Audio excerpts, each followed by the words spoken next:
On May 7, 2021, the largest cybersecurity infrastructure attack that we've ever seen in U.S. history occurred.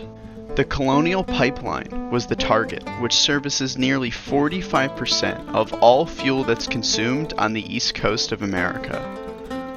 According to the FBI, this attack was perpetrated by DarkSide, who has no affiliation between any country. They are simply an organized crime APT.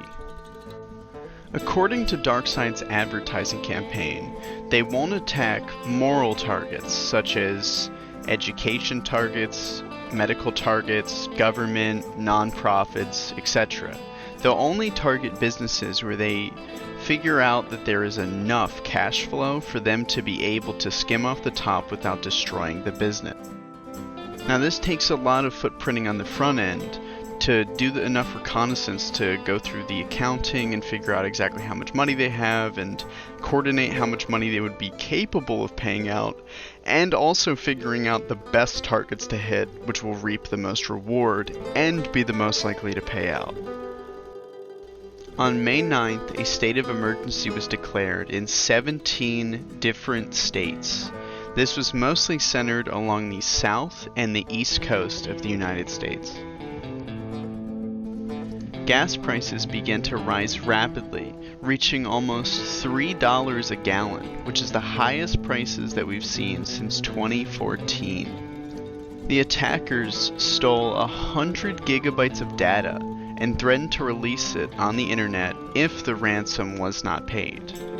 The impact of the pipeline actually being shut down is a precaution from the Colonial Pipeline to ensure that the hackers don't have any data or means to cripple the weak infrastructure of the pipeline itself.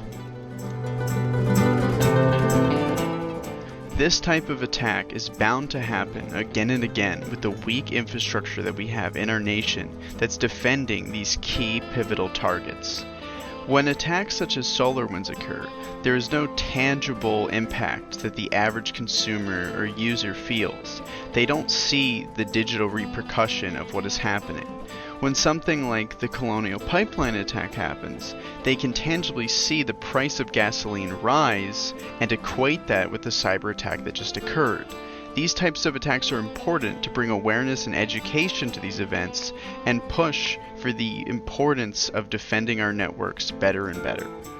The best thing we can do to prevent this type of thing from happening in the future is continued education, putting a focus on bringing more cybersecurity professionals to the field, and having a unified effort throughout our entire country that's run and sanctioned by the federal government to make sure that everyone has sort of a golden protocol to fall back on and deal with these things in a certain way that we can have the best professionals working on these issues at the same time, everyone's on the same page and addressing it the same exact way.